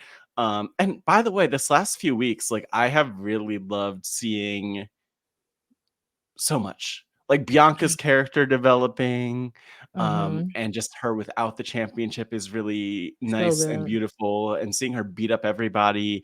Amazing. Charlotte, trying to be a face, sort of succeeding a little bit. I've been Um, loving Charlotte so far. Again, I her Charlotte is really bodysuits, easy to, yes, the bodysuit off. Yeah. It's yeah. really easy to root for Charlotte when she doesn't have a title. It is. I mean, but it's Um, something about that, like her on the same side as Bianca also helps, because that's what it's really felt like. And then Asuka just is able to clown around and get out of the way. And I do want Asuka to have a fully realized reign, mhm. which I mean, I don't know what that means. Does it mean Yeah, that she that's has she keeps it for a while? We'll get to SummerSlam predictions eventually, but I do feel like Asuka's only just getting started because there's been all mhm. these other stories that have sort of been taking the attention away from her when like give this woman the spotlight. Make her the featured player rather than like needing to have all these other accoutrements in the picture. Sorry, I went to Europe a little, so I had to A little bit, yeah, accoutrement. you I'm had like, to, wow. yeah. No, Yes. I agree. That's what I was gonna ask you because it's weird because we say this every time. Every time that Asuka's the champion, it feels like there's a storyline that's not involving her. You know what I'm saying? And Mhm. every time, like every single time. And this one, like with a couple of weeks ago, Bianca and Charlotte being like, yeah, our match at SummerSlam. If you win, let's go. I was like, the audacity of y'all just being like, you're just gonna be Asuka. Um, so, but I do feel like she is. It's weird because I do kind of feel like that she's at the center of this, but also feel like I don't feel like okay. This is the least that I felt that she's an afterthought in her own storyline. I That's would not say. saying much. That's not It's saying not much. saying much, but I think out of all of the reigns that she's had where it's kind Mhm. of been like that, I think this is the least because I do feel like she's centered because I do feel like it's like, yo, everybody's trying to be Asuka. You know what I'm saying? Um, Yeah, and you know what though? I feel like WWE is smart enough to know that there's more of an arc to Asuka's reign. Like, and if mhm, anything, let her at least make it to Extreme Rules. Like, give her a match there because she Yeah. is so violent and intense. Like, let her lean Mhm. into that. But yeah, she has been able to duck and dodge and dive and dip and dodge. Yeah. And it's like, I love that for her. That's a huge part of her character in a lot of ways, other than just being this incredible fighter. But I don't think that Bianca or Charlotte would benefit from winning that championship. And I Me also neither. don't really think I actually don't think anyone would really truly benefit from winning that championship anytime soon. Dang. Um until Asuka's at like peak Asuka, and then you kick her ass and take Then you that. take her. Yeah, I agree. Yeah. I a lot of people are like, man, Charlotte is pretty close to undefeated when it comes to triple threats, where she's the challenger. Okay, but Pretty when did close. those triple threats happen? Vince McMahon era? Yeah. Like, we So can't compare it. We can't compare yeah. it is my point. So, I mean, I hear like, here's how it's been, but we're definitely in a new time where like I just think it would be shocking to see Asuka made into a complete afterthought now. It did seem like it was kind of a shotgun approach to her winning the championship over Bianca, but also I Mhm. think it was great for all involved. And so it would Mhm. just be weird to me before the end of the summer to like take it off of Asuka when you haven't even maximized the potential of that. And then like you don't really get that much out of her losing until she's at peak Asuka. Yeah, no, I completely agree. I think you got to continue the Charlotte and Bianca like one upping each other type thing and just have them cost each other the match, you know? And have Asuka keep her championship. Hmm. And then, you know, I always love a good Charlotte. I can, and Bianca has shown that she can do this, but a good anything you can do, I can do better feud is always fun. We saw that with Bianca and Bayley, back in the day. Great feud. A Charlotte and Bianca like, no, I'm better. No, I'm better. No, I'm better. Type feud would be pretty fun to me. Um, that I think leads it would to be eventually a match at WrestleMania or something. I love it. I just feel like it's fun to see them attempt to be friends where they're like, "Oh, girl, you got your bodysuit. Yeah, I got my bodysuit. Like, look at us. Yeah. We're here. Oh my god. Like we My God, definitely if they bought these forced things them to be together." like a tag team or Tag something. team. And then like I said, I put it out there before, I think that Charlotte's gonna take it a little bit too far with the hair. She's gonna get Mm, it chopped with the braid. I want to manifest that because I think Bianca would approve for storyline purposes. And then that would turn Bianca heel for good reason. I'm just mm. saying. Manifest. Either way, I think there's so many things. Like Bald this has Charlotte. been Hair the way versus that hair. they've hair versus the way that they weave these five women together has been very good. So let's talk about what we're actually the actual highlight from the week. After the announcement of Oscar versus Bianca versus Charlotte, which was weird because they said they were gonna announce it on the show, but then a WWE Twitter, the SummerSlam Twitter broke it earlier that day when I was like, what? And so it changed to Charlotte Flair versus Iyo match, which is a great match, by the way. Mhm. Um, like two of the Yeah. greatest to wrestle or in the Amazing for Iyo, ring by the way. together. Definitely Yeah, got her over. Definitely like showed that either of them could have won that match. yeah. It was just I a think matter of like moments. people forget that Iyo Sky is like greatest women's wrestler Well, I to mean, we haven't wrestle. been shown You that know? on the main Yeah, roster, or even exactly. we haven't been told that on the main roster either by the Yeah. announcers. So, I mean, it's cool that they're building her up like this. I was actually surprised that the match went on for so long, as Mhm. long as it did after Bayley left for Shotzi related reasons. Yes.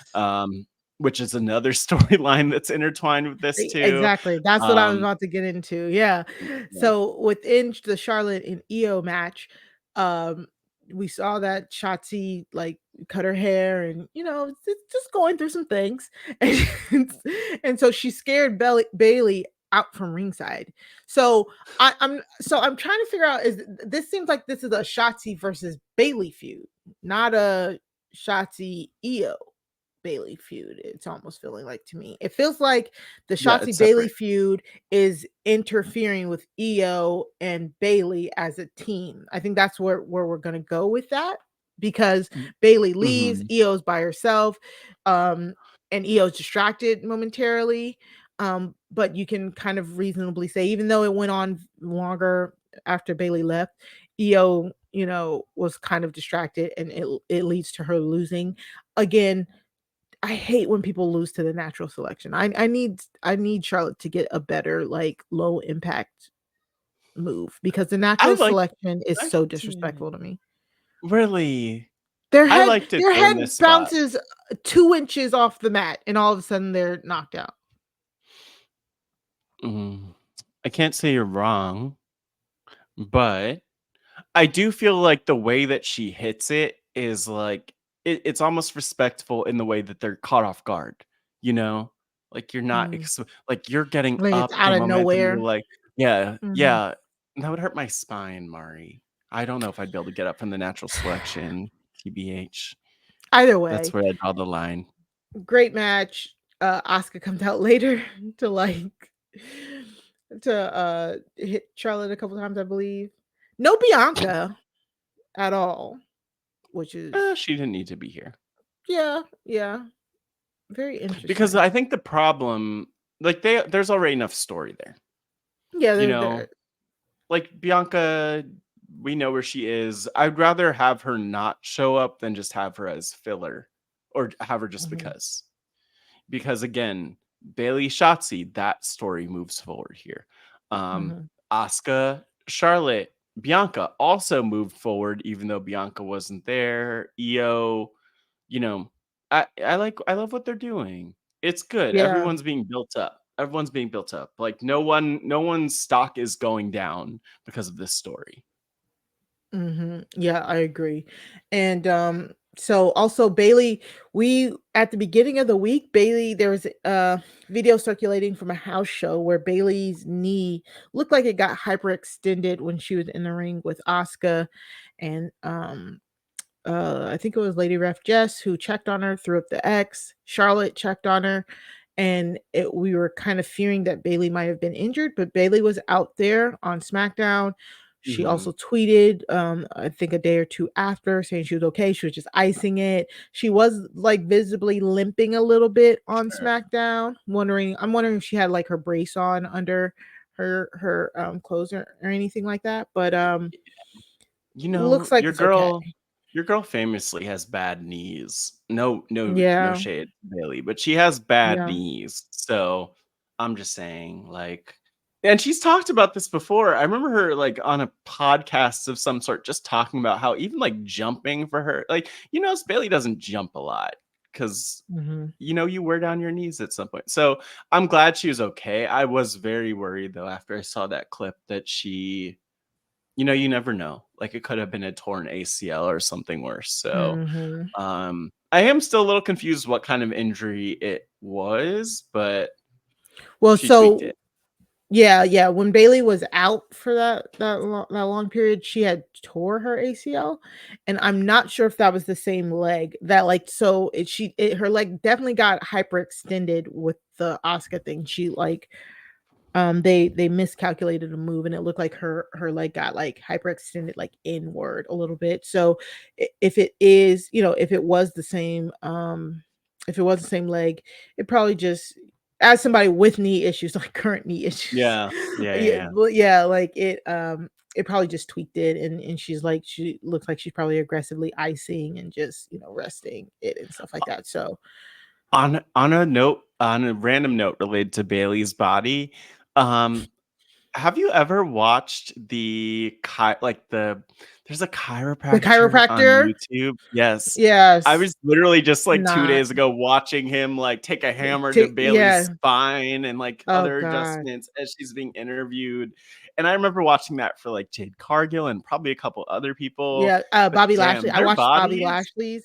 their Yo, bodies are like freaking yeah. like Bobby crap Lashley's was crazy and because amazing at the same time. What happened? Because he asked Bobby Lashley to raise his hand as like far as he could, and Bobby Lashley was like right about here, and Oh then my he took the god! Like thing, up, he did the thing, not and then very high he at was all. like up Just here, straight up. yeah, like Wow. after clearly, yeah, it was. We I was need like, to wow, get this man on my the back podcast. Slash, hurt. ooh, okay, Mari. One day I would never do we it. have to.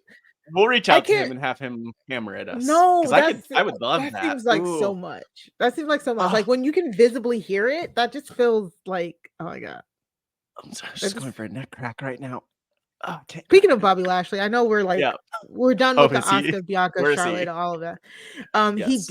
We did see him talking with Trick and Mello at SmackDown, just like a little cutaway talking about to Trick and Mello. So Yeah, and they had the graphic on WWE on like Twitter and on social media, which was something like Bobby Lashley wants to speak with the Street Profits, and I saw someone edit yeah, the that Street Profits. to like be like Bobby Lashley wants to speak with Street Profit, and they edited out like it was just like Bobby and Montez basically in the graphic. No, Yeah, so rude. I mean, I don't know where it's gonna go, and So yeah, so we talked about last week. We had Bobby and the Street Profits get into the limo, and then this week we had Bobby talking to Trick and Mello, briefly, and it's like, oh my god, what is Bobby doing? What is he cooking up? But anyways, let's move on. We have to get to the Bloodline.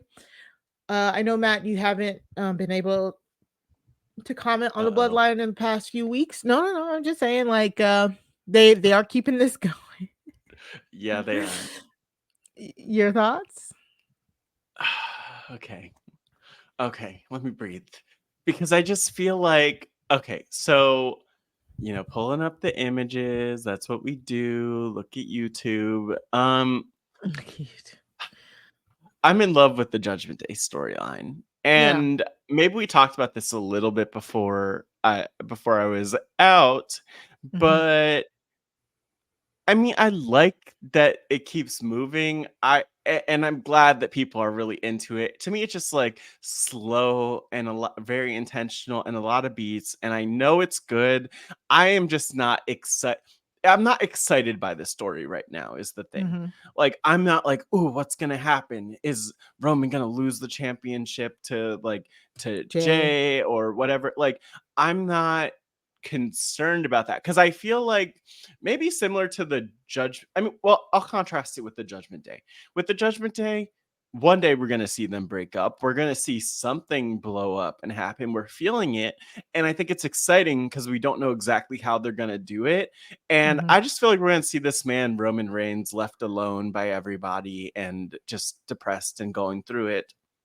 And, I don't really feel the suspense in there. And I don't want to see the Usos turn against each other again. So to me, I guess I'm just not really sure what the like unpredictable elements of this story are. And that's the part that's a little bit tough for me to get into because I just feel like Roman's going to be a broken man. I don't know when he's losing those that championship and Mhm. the other ones that Paul Heyman loves to carry around. Mhm. But yeah, I don't know. I'm just like not feeling it as much because it just keeps going and going and going. Like I want a new element to it somehow Yeah. that's completely I different. I think for me, the only thing is like some of the filler segments. I think the Yeah. first segment that we had with them, what, like 2 or 3 weeks ago, like the segment right after Money in the Bank, the tribal court of Roman Reigns. I think that segment was great. That was the Yeah. segment that was the highest rated segment in Hmm. the history. That segment was great. We've had 2 segments since then, not including this one from last night, if I remember correctly, Yeah. where it was like, oh, Jay's just coming out to say this. Oh, Jimmy's hurt, like, or something like that. Without those segments, like those felt like filler segments. If we didn't have Yeah. those segments, because those are the segments that Roman's not there, like I Hmm. don't need those. I don't need Jay versus Paul Heyman versus Solo. I don't really, that's what I don't really care about. This segment with the Just like contract Fuller. this one was good. I It actually like was this one. good. It It was but good. it Like the feels like compelling filler because of all of the what things that came before. you know why though? The part that's like a little The part that I don't like about it is that we're getting like these 15-minute, 20-minute segments to do something that could be condensed a little bit, even though I get there's like a lot Yeah. of beats to hit and conversations to have. Like for me, the parts that jumped out with this, it's putting the lay on the Delay, yeah. championship and putting the tribal chief position on the On the line, so line. to Yep. speak, with The- the championship. It's also like the moment that kind of I was not expecting, where Roman and Jay are like not beating each other up, and they're not like fully embracing, but they're coming as It was close as they can it in was this. And cool. Yeah. you're like, wait, what's like, is the bloodline coming back together, even though it doesn't feel like that's gonna happen? No, it feels like tribal, like it feels like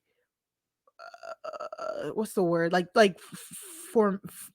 a formal challenge. You know what I'm saying? Yeah, Like and before I get into this, the funny part is last night's segment was probably the shortest segment that they've had in weeks. It but only that's what clocked gets in around me. like 8 minutes and it was I really can't good. pay attention. So I think all of the segments with Roman are good. I don't think we needed any of those other filler segments, but I get it. They're trying to get Jay over, whatever. So last night, what Matt is talking about is after he reluctantly puts the tribal chief moniker on the line, they do this like embrace, this handshake, and then this forehead thing. It felt like, Mhm. yeah, I don't know. I don't presume their culture and stuff like that. Well, I know what culture they Right. are, but it felt like an official, formal like challenge. Like I am Yeah. officially challenge you for the mantle, and it was like a form of respect, and I loved it. And then I love how like it still coincided with like Solo trying to Samoan Spike Jay, Roman being like, no, we're gonna do this And why is he so respectfully. slow? So low, so slow, because like this man cannot hit a Samoan spike if someone wants to stop him. Like Yeah. it's just kind of funny to me that Yeah. left and right, like a few times we've seen him get just like grabbed by one of the other Usos, or Yeah. and so It's you know what, it's like a show of respect in a I sense. think the one thing for me that it's just like the inherently, when you are in the ring and you are so over, things will just drag a little bit more because Yeah. there's the crowd reactions. You're letting them soak it in. And then, of course, Mhm. if you go to a SmackDown, or, well, yeah, if you go to SmackDown, this is like a premiere act. You want to see it. One of the things that we've seen is, and I know that we're going to bring this up, but like the real Chief shirt from Mhm. Jay is like a top selling merch item. So you need Yeah, to it's have these moments where they're like out there and taking up time. mhm. I just feel like for me, I would probably love to see like a lot of the beats that they hit as like shorter backstage moments where it's like a clip here, a clip here, a clip here, Mm. as opposed to like the slowness in the ring. But that's just like a personal preference for me as a fan, because I'm like, okay, get to the point. I'm like, get to the point, get Yeah. to the point. And the funny thing is, as somebody who was two screening it with the Yeah. US Women's National Soccer Team thing, I also Okay. think Yeah. they were trying to wait until like I think they wanted Roman and Jay to be fully like talking and doing their segment during the women's like halftime. It was Mm-hmm. so close. Like their halftime, Oh, that's like interesting. they came out with like a few minutes left right before halftime, and I was like, "Oh, Roman is walking like extra slow." But Mm-hmm. because the refs added like an extra 8 minutes to it, yeah, they to the halftime Sports. that they had to just go and do the segment. I don't, How's the I don't know how I don't know how like really were they watching that like that closely, but I'm sure the Fox executives were because again, they knew that this is their highest rated segment and they know they want it at the end of the show. And I know like the women's game was on Fox and this was on FS1. So I know if yeah. they would have loved if that like lined up, but it just didn't. It didn't, and I had to just two screen it. You know Um, what? You know they were watching it, because shout out to the US women's national team, because at the end of the amazing. day, you know, is there even a men's team? Probably not. They I probably don't got care about him. deleted. Yep. Yeah, no one does.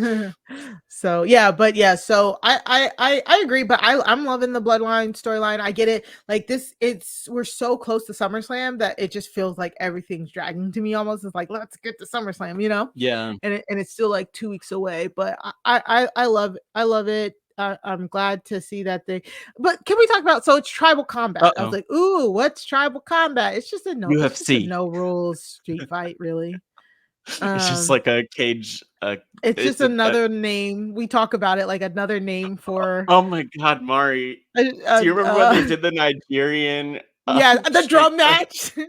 That's exactly what I said to James when we were watching. I was like, what if it's just a Nigerian drum match? I know that there was like some offensive names to that, but whatever. Oh my god. Yeah, so I hope it's not that, but I mean, No, yeah, you know what? it's We'll just see. Actually, you know mhm. what? If they did lean into it, like into like we have people out there doing like the haka like dance and all that Mhm. stuff. Like, I mean, it's going to be great. That's the thing. They always deliver amazing, in my opinion, and Mhm. most people's always deliver amazing matches on these pay-per-views and great moments that move it forward. Um, you know what? The other piece of this for me is that I'm just like kind of looking over to the side for Cody. I'm like, where's this man? Where's he? When's he gonna Mhm. get his championship from Roman? Because Mhm. I want that to happen still. I do feel like that's gonna happen still at some point. And maybe just seeing that around the corner makes this it kind of sours this story a little for me because I do want, but also But I do feel like they're gonna come back to Cody winning the championship from Roman at some point, which then like the other stuff doesn't feel it's good but story now beat. I'm not sure. I don't think you go with Cody winning the belt I do think from they're Roman. going to I think you get because I think Jay has to take the belt off of him at this point. no, not Yeah, that's the Jay. story. That is the story that's being told. No. No, but There Cody has the to finish the story. Remember? Cody is also entangled with Judgment Day. So if Judgment Day ends up with the belt, he can always take it from them. And he doesn't know which belt represents his father's old belt.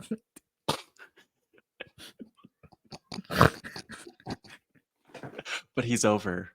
He's still over, Oh my remember? god. Remember? Yeah. Let's not say anything Mhm. bad about Cody.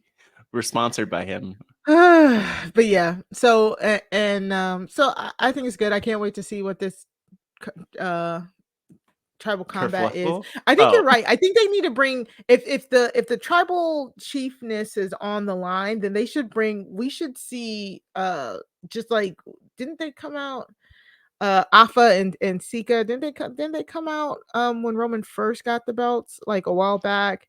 I want Rikishi to be there. I want everybody who is in the yes. bloodline to be there. I want Rikishi to do his little dance. Oh Yeah. my god. And honestly, there is a That's all I strike want. happening, so a certain big name person could be available. I'm just saying. No, no, no. He can't though. Can he? He can't do it. Because if This is he isn't he like this is isn't that not making a crossing. scab? No, this is no.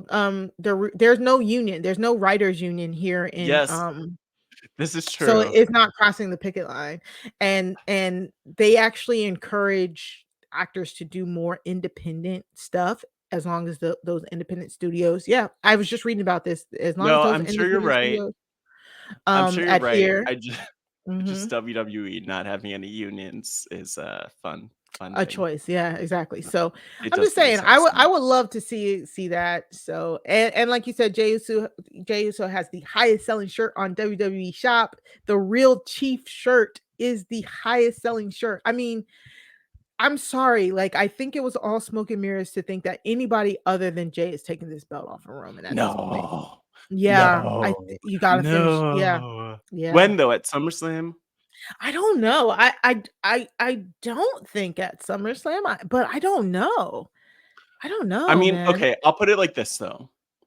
I think that the merch helps. Like, even if they Mhm, weren't planning it, to me, Jay taking off Roman is definitely something they've had to have talked about, like 100%. mhm. It's definitely been an option. But then when you have him selling merch like that, And think Roman's willing to stare up at the lights for his cousin.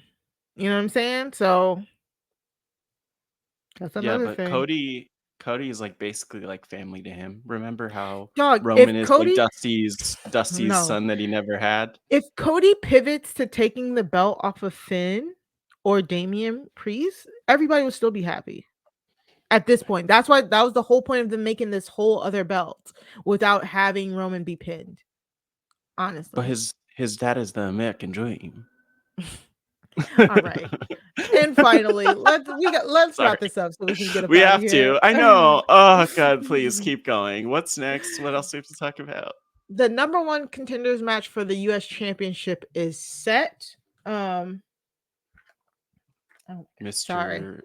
Mr. Do you have to see who No. has the US Championship? It's Austin Theory. I know. I forgot too. No. So yeah. So 2 weeks ago they started like the US title invitational where it was going to be 2 fatal 4 ways in order to qualify to become the US number one contender, right? And so funnily enough, the first fatal 4-way, Santos Escobar wins. We didn't even really talk about it, but they made it a point that LA Knight came out to say, I'm gonna win next week. So next week comes where it's actually yesterday. He makes another point to be like, I'm about to win this, and he doesn't. And Rey Mysterio wins it. Yeah. And it's just like, if I was an LA Knight fan, like I'm a fan of LA Knight, like he's cool and all. I'm cool, I'm cool with him. I like him, but like he has a rabid fan base. You know what I'm saying? And I feel like they're playing in their face. You know what I'm saying? Like you're ridiculous. Yeah. I think I really feel like they're playing in his face. Like they're telling us, like they're presenting him as such a big star until it comes to the wins. They will not give him this win. And why wouldn't you want him to face Austin Theory unless again you want Austin Theory to hold this belt a little longer? So we're getting Rey Mysterio against Santos Escobar. Whoever wins will become the number one contender for the US Championship. But of course, the kind of tangle of that all is like Santos Escobar is like Rey Mysterio's protege. So I don't, yeah. And so I don't know what's going to happen. My biggest thing is I'm assuming maybe Theory will interfere in their match. Theory was mad enough at Santos Escobar to demand a non-title match last night as well, which, okay, whatever. So I don't know. This just feels like the outcome that everybody will least care about. Because I don't care about Austin Theory, and the Rey versus Santos Escobar stuff doesn't feel heated enough in order for me to care, really. You know what I'm saying? Like, I don't know.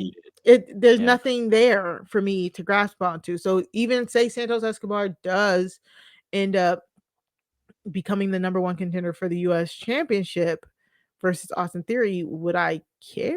Like, I don't know. I yes, if Austin Theory loses, that'd be great. Sure. But I don't know. Like I don't know. I just feel like Austin Theory needs a thing. Like he needs a thing for us to at least temporarily care about him so that when he loses the championship, someone benefits, like gets the rub from that, or we care. Yeah, And we, exactly. like what are we doing? What are we doing? It does feel like filler. And Rey has, I mean, actually all of them, Theory, Rey, and Santos are in a very weird spots right now compared with where they have definitely all been higher up in the last year at different points. Rey with the feud with Dom, of course, and the Judgment Day. Santos and Rey even with the LWO a few months back. So I don't know. I mean, the other thing that's weird to me about Theory is the whole thing he has going on with Pretty Deadly, with them being friends. Oh, right. And I'm just like, this is random. This feels random and strange to me. So I don't know. I don't know. I don't know either. So we'll keep you posted on this. I don't know. I was kind of looking forward to maybe an LA Knight win or something. He needs more wins here. You know, I think I don't fully get LA Knight. I need to be careful and choose my words here. I don't Mhm. fully get LA Knight. But everyone else seems to love him. They love him. But I don't fully get it. So if anyone like really is listening to this and gets LA Knight, like just like let me know what it is that you love so much, because Mhm. I don't fully understand it yet. But I mean, he's super over. Yeah, like for me, I like him. Like I like him better than like Theory. Yeah, Even I like Santos Escobar, but I kind of like LA Knight a little bit more. he You know what I'm saying? has Like that, I but like I him. just I'm not like, yeah, you're right. Like I said, there's like a huge fan base for him, and I get it. It's from his time uh-huh. in like TNA and stuff like that. And But he's been wrestling for 20 plus years. but I feel like it's not just that. But that's where I'm like, what else? He's What very I mean,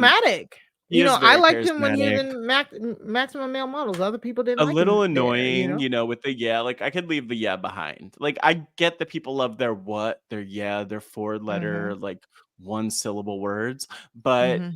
I just need something. I just need some more nuance to it. Like part of it too with him is I would like the vulnerability also there. I love a character who's able to be like really vulnerable and emotionally connect. And I just haven't emotionally connected with this man yet. But Yeah. I'm on the outside of that and I get it. It's okay. Not all wrestling's for everybody, Mari. I don't know if you ever thought about that, but Yeah, it's true. never once crossed my mind. I get it. That's it for the highlights of the week in wrestling. Oh, wow. Again, all of the highlights can be found in a handy playlist, either in your show notes or the show description on your podcast feed, or in the lovely YouTube. Hopefully, you're watching us on the Rob Has a Podcast YouTube page. Go to Rob Has a Podcast YouTube, search Wrestling and RHAPUp. You see our wonderful, beautiful, amazing faces and our awesome Trinity shirts / Naomi shirts. So, so great. So, Matt, it's been so good getting back up with you. It's What do been you good being have? back. I have nothing else You coming were up. I have missed. nothing else coming up right now. Or, Mhm. I'll let you know about other things coming up in the coming weeks. But you can find me here on the Wrestling RHAPUp, of course. And I'm excited to settle in to lead up to SummerSlam. Mari, you were also missed too in the Wrestling Mhm. RHAPUp, and you listeners have also been missed. But yeah, I'll be around doing the things that we do here. No surprise there. And you can follow me at Matt Scott GW on all of the different platforms. And I don't know, we'll kind of see what's coming up. There's some stuff. There's some stuff. But Yes, I'm sure.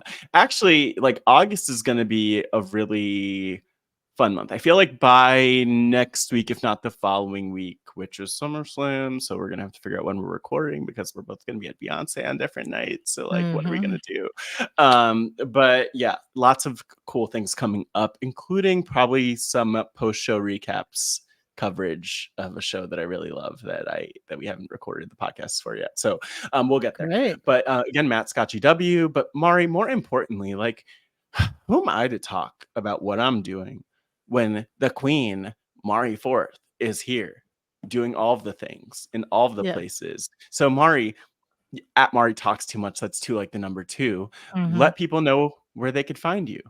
Yes. So, yes, the EST of Never. RHAP has been very Oh, I busy forgot. this week. Yes, thank you. So, you can find me. I was on the 90 Day Fiance recap podcast with the conductor of the Hot Mess Express, Mr. Puya Zanvikili, talking about 90 Day Fiance before the 90 days. We had a lot of fun talking about that. So, you can go check that out by going to robhasawebsite.com/90 day feed, I believe is that one. I also was on 90 Day Fiance. Anyways, go check that out. Matt just looked at me crazy when I said the feed. Oh, So I was did like, I? isn't that what the feed is? But anyways, I was also on a Big Brother draft / Brant Steele podcast. We had loads Yeah. of fun where And I you had chose the best team, if you thank ask you. me, other than choosing a certain cop. Winner cop, though. Winner cop. When I tell you I had a whole different team planned and they completely stole my people in front of me. There's so many great picks. Yeah. So if you're confused what we're talking about, I participated in a Big Brother Brand Steal and Big Brother draft because I had previously won the Big Brother draft. We did a draft of the best twists in Big Brother. I won that. So I was invited back to do the Brand Steal. We had so much fun on Thursday night. I would definitely suggest you watch it on the Rob Has a Podcast YouTube page. Loads of fun. The chat was amazing. We simulated a season of Big Brother, basically like an all-star season of Big Brother, and it was amazing. And then also, of course, every Tuesday, me and Sarah Carradine bring True Crime Tuesdays to RHAP. And this week was a doozy where we reviewed the first 2 episodes of Last Call when a serial killer stalked queer New York. Oh my God. It's a 4-part docuseries about the Last Call serial killer who was who killed gay men in early 1990s New York City. And the show is currently airing. You can find the rest of the docuseries will be on Sundays at 9 p.m. on HBO and Max. And so we covered the first 2 episodes without completely spoiling the whole crime because Sarah knows about how it resolves. I don't. So we talked about the first 2 episodes. And then on top of that, we had an amazing guest because there has been developments in the Long Island serial killer case. Yeah, it was serial killer week on Crime Scene. So if that's something you're interested in, definitely go check us out. The Long Island serial killer allegedly may have been caught. And the amazing Eve Beatty was on to tell us what happened and what led to his arrest. And so it's an amazing episode. So you can go to robhasawebsite.com/crime feed in order to listen and to subscribe there. Anything else? I will be on Twitter. You can follow me at Mari Talks Too Much on Twitter, 2 like the number 2. And you can follow me on Twitch at twitch.tv/Mari Talks Too Much. Woo! So if you haven't already, go follow the Wrestling RHAPUp podcast on Twitter by going to @WrestlingRHAPUp. That's @WrestlingRHAPUP on Twitter. Join the conversation by using #WrestlingRHAPUp. We just want to say thank you to everybody in the Job Has a Squad cast Facebook group. Thank you to everyone who reached out to us and asked us, like, did you just see that? Like, we love engaging with everybody on social media. So please feel free to reach out. We love hearing from you. Please go give us some 5-star ratings. 5-star, 5-star, 5-star, 5-star, 5-star only. Yes, shucky ducky quack quack, please. Yes. And again, definitely go subscribe. robhasawebsite.com/wrestling feed. And of course, any time is a great time to become an RHAP patron. Go to patreon.com/RHAP to get exclusive access to exclusive podcasts, the Facebook group, the Discord, all of that good stuff. Put down that $5, $5. Let's go. I feel like you did that or more. But yeah, so it is the perfect time because Big Brother season is right around the corner, and that's where everything gets active. So definitely go become a patron today. And for me and Matt Scott, saying thank you. Remember, wrestling is for everybody, but not all wrestling is for everyone. We'll see you next week. Bye. Yeah, and don't forget to watch out for those flying elbows. Bye.